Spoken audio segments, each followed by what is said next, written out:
agree with the things that they do, the government of the Muslim countries do to the women, for example.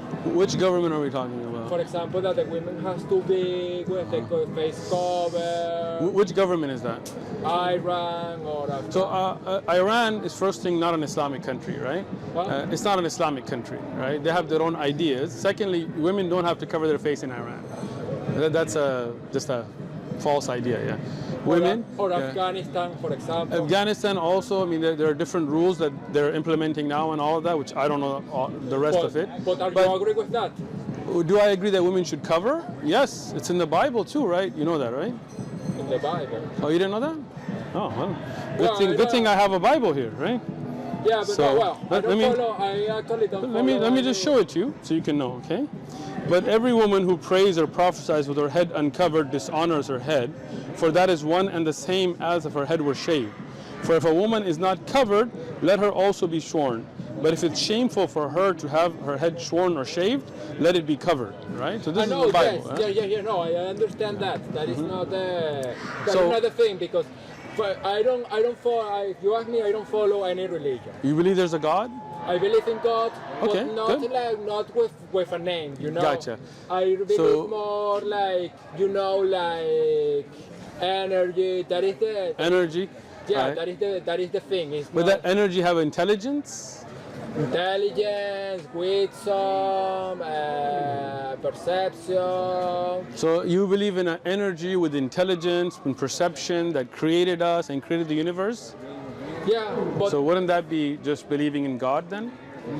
I don't know. I don't put any name to the thing. Yes, I feel. Okay, what if that creator put a name to himself? But I don't know. Okay, so let me tell you about it. That's why you're here, right? So you do believe that there is something that created us, right? We didn't just come out of nowhere, right? Exactly. Okay, good. So we agree that there is a creator, right? Now, that creator created us. Do you think he would leave us without guidance? I don't know. So let's think about this, right? Let's say you create something. You're an intelligent man, right? You make a new type of car that flies and goes underwater, but it has to be kept specifically, right? Because it's a new invention, nobody's ever seen it, right? Yeah. Would you put a user manual with it, some kind of instructions how to use it? Sometimes. You would, right? Because think of when you buy a phone, doesn't it come with a user manual? When you buy a TV, it comes with a user manual, yeah, right? Because you want to make sure that your creation is used correctly, right? Yeah. So then our creator, who's more intelligent than us, greater than us, he would send some kind of guidance how to live, right? But the question is, how do we know that? Good question. So when we have things that cannot be possible except by divine intervention, then you know there's something divine, right?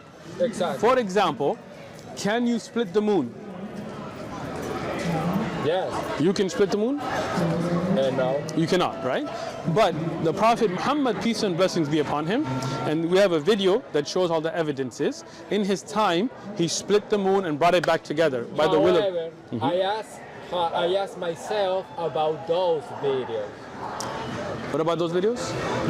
If the videos are true for fun. No. It's not a video of what happened in the time of the Prophet, peace be upon him. It's a video of me explaining the evidences of who saw it and how it was verified, right?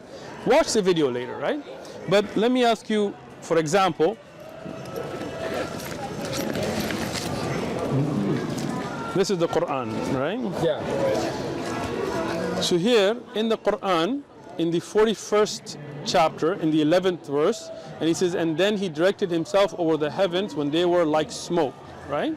So the fact that the heavens were like gases before planetary bodies, the Prophet Muhammad, peace and blessings be upon him, how could he have known that? Guess?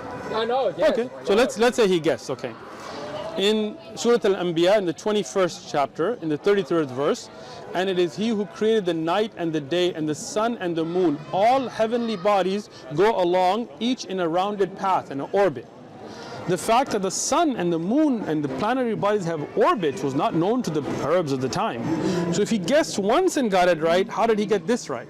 This is the question. Good question, right? So now we go to, and it is he who released two parts of flowing water, one drinkable and sweet, the other that is salty and bitter. And he has set a barrier between them, a boundary forbidden to be crossed. So when you have seawater and you have ocean water, salt water and fresh water, river water, they meet but they don't mix. But the Prophet Muhammad, peace and blessings be upon him, had never been to a place with salty water. Right? The Red Sea, this is the only areas that were even around him, right? How would he have known this? How many guesses can you guess and get them right before you start realizing that this is not just guesswork? I still ask myself. I still no. You can say everything, of course. Because but does this make sense? Yeah, no, I understand you. No, maybe we can think, and I don't discuss that because I haven't been there. So if you ask me, you don't have to go there. You can just read. Have you read the Quran? I am gonna read it soon. Okay, you have one? No. We'll give you one. Do you have a Quran or are we out today? The thing, I come back later. I come back it's later. Okay, I'll give it to you now. There's one under your body. There we go. This is our last one. We're going to give it to you. But you have to promise me you're going to read it. I will. Don't worry. There you are. I will. Even with an open heart. Of course. I don't think that I am gonna become How do you know? Muslim. To the religion. I don't think that Why not? I won't. Huh? Why not? Because I am not religious. But if you read it, no, I know that has. Where are you from? Things. Venezuela. Venezuela. ¿Cómo está? Todo bien. Bien. Todo bien. All right. I've been to Venezuela. Valencia, Caracas. I am from Caracas. Caracas, beautiful city. If you read it, I am going to convert because one reason, because to convert I have to follow the things. And listen. It's not about following and not following. If you read this and you find it to be the truth, then you have to be a Muslim. Now, after being a Muslim, you don't have to join any cult or anything like that. You're a Muslim, you have to follow what Allah has sent, you have to follow the way of the prophets because that is the reality. Think about this. You know you're going to die one day, right? I know. And after death, what's going to happen? I don't know. Exactly. So when you read this and you find out that this life is a test and there is a life hereafter, and when you find that to be the truth, then you have to, it's not converting, it's reverting to the reality that you and your fitrah already know. You see a child doesn't go to look at that dog and say, that's God. Right? The child realizes there's only one creator, but people brainwash him to be Jews and Christians and Hindus and this and that. But this will take you back to your original belief, your fitrah. Right? Don't think it was converting. It's about reality. No, yes, of course. No, I even disagree or agree or disagree. I like to know, I like to read about the thing because I want to be sure what I'm saying is read with an open heart. If you find this to be the truth, then you will be a Muslim. Inshallah. Say, by the will of Allah. Inshallah. There you go. Exactly. All right. But it's that I am not someone that has religion because I consider myself like free, But that's the thing. You haven't chosen because you don't know about Islam. When you see the truth, that's when you're going to choose the truth. Right? It's not like we're going to indoctrinate you. Rather, you're going to free your mind. Yeah. Right? I understand what you are saying. Good. I understand. Good. I understand. But the same discussion that we can have, it's not just with this religion. It's with, for example, with the people that are radical Christian and they don't. Forget about radical Christian. Forget about radical dudes. Forget about skaters and surfers and all that kind of stuff. Just worry about if that's the truth, then between you and your creator, you have to recognize the truth. That's it. Right? Don't worry about politics. Don't worry about other governments. Don't worry about all those things. That's all political stuff, right? Whether it's the FARC and whether it's the IRA and whether it's the KKK or the Aryan Brotherhood or Al-Qaeda or ISIS or any of this stuff, leave all that aside. What you need to know is that Quran the truth? When you read it and it touches your heart and you realize it's the truth, you're a Muslim. Right? Then, what part have you go then to Venezuela? Which part did you go?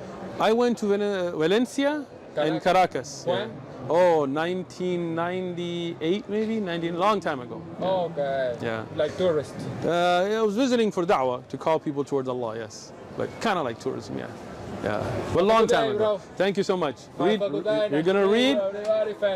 You live in San Diego now? Huh? You live in San Diego now? Yeah, I do. Okay, once you're done reading, you come back, right? Yeah. No, I'm sorry if I say something. No. It's perfectly acceptable. We appreciate you coming out here. You can ask us any question you like. Yeah. The thing, well, I hope that the only thing, agree or not, that everybody be united. That is, United upon the truth. yeah, upon the truth. Call that the name that you want to call. The truth is just one. The truth is just one. Excellent. We'll agree with that.